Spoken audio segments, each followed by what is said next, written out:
Hi guys, this is GSM.com and I'm here with another unboxing of the POCO M3 Pro. We've previously unboxed and reviewed the POCO X3 as well as the POCO M3 and the POCO X3 Pro. And now here's the Pro version, actually the Pro 5G version of the M3. The M3 still remains one of the most affordable phones out there, but this one is also pretty appealing. It's $200 or even below $200, which for a 5G phone is definitely something else. Now, it's time for the unboxing. The review will be separate, and we have here the version with 6 gigs of RAM and 128 gigabytes of storage. It definitely has a lot of personality, if you ask me, particularly with this shape here, with this black part on the glossy area. The back side is pretty glossy. I'm actually more fond of the yellow version of the phone, which has a sort of racing stripe here. Anyway, there we have it. And let's fire it up and see what's inside the box. First of all, it feels pretty well in my hand. It's definitely going to be wieldy with a single hand, and my fingers can reach basically most parts of the screen. Now, as it boots up, let's see what we get inside the box. I'm going to start with this large envelope. We have here the key used to access the slots. We get a bunch of stickers labeled POCO. I don't know if you know this, but POCO has been externalized from Xiaomi at the end of 2020. It's basically its own company now, like Black Shark, like Redmi and a few others. Here we have the quick start guide, safety information, warranty card, and of course a case. It's transparent and flexible and has all the required cutouts at the sides and the bottom and even the top. We have an audio jack and an infrared emitter, it seems. Now, inside the box,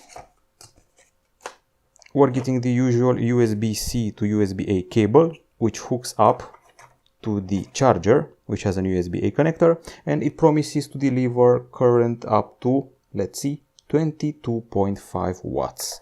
I would say it's pretty decent. Nowadays, we have come to expect something like 30 watts as the new so-called minimum, even though Apple, for example, only ships phones with 18-watt chargers, if I remember correctly. Okay, now this is not about Apple, it's about a much more affordable phone, which is actually even $180 in some regions, if you can believe it. For a 5G phone, $180 sounds like a dream, right? And also the design is not half bad. Now that we are definitely done with the unboxing part of the video, let's switch it on to first impressions.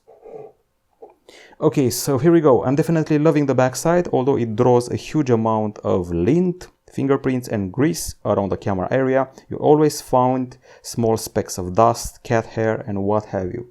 The device comes in hues like POCO yellow, power black and cool blue. This is obviously power black, and it has a plastic body, plastic everywhere, plastic for the frame and plastic for the backside. There's a glass at the front with Gorilla Glass 3 protection. Let's actually get it right this time. Okay, and that's what the screen looks like. Now, once again, the phone is pretty easy and comfy to wield. It measures 8.9 millimeters in thickness and weighs 190 grams.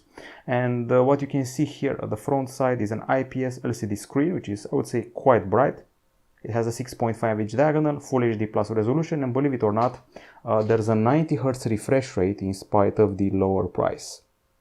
We go here to the display, and you can tweak the refresh rate. By default, it's 60 Hz. You can set it to 90 Hz for smoother scrolling in lists or, well, games.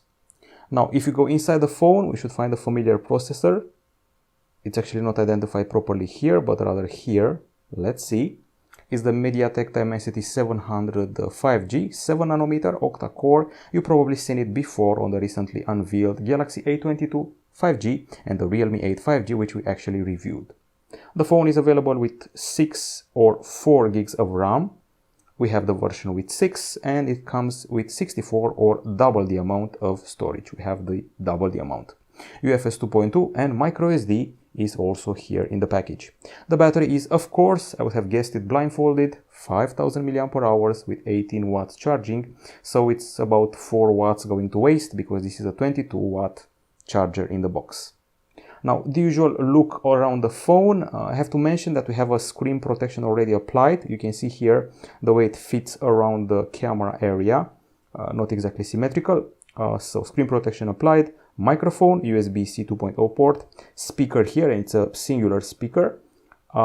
Next up on the right side, flat power button with fingerprint scanner, volume buttons. At the top side, we have the something like looks like a double infrared emitter and a microphone, plus the audio jack. And here we have the tray for the microSD and the nano SIM. Well, that's pretty much it. On the connectivity front, you probably guessed it that we have everything we need. There's 4G and 5G, Wi-Fi dual band, Bluetooth 5.1. We have GPS and GLONASS, Galileo and BDS. You have NFC to make your payments. You have USB-C 2.0, and I'm curious if you have FM radio. As far as I know, there should be FM radio here. And yes, indeed, it is. On the camera front, so if you go here towards the front camera, it's a pretty large cutout for a 8 megapixel camera. Sounds a bit modest, but remains to be seen. I've been surprised before.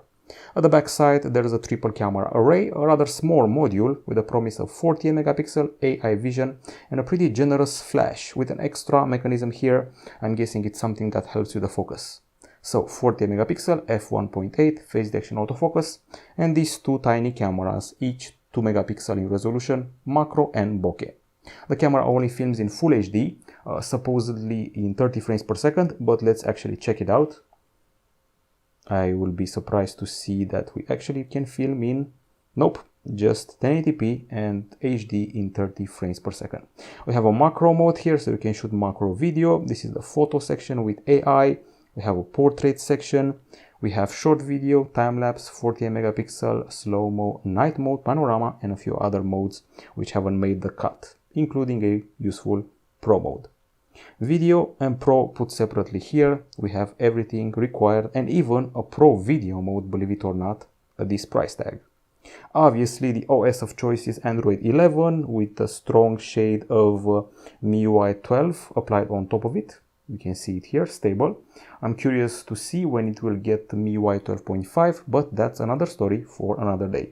You should remember that MIUI 12 will be able to split this area here, so aside from grouping together the quick settings and notifications, they can be split into a control center copied from iOS, a notification center on the other corner.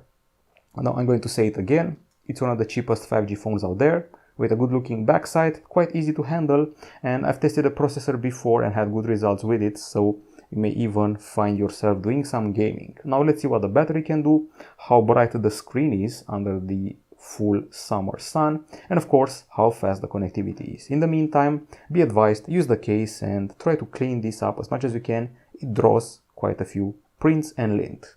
That's it from gsn.com. Hope you enjoyed this unboxing. Goodbye.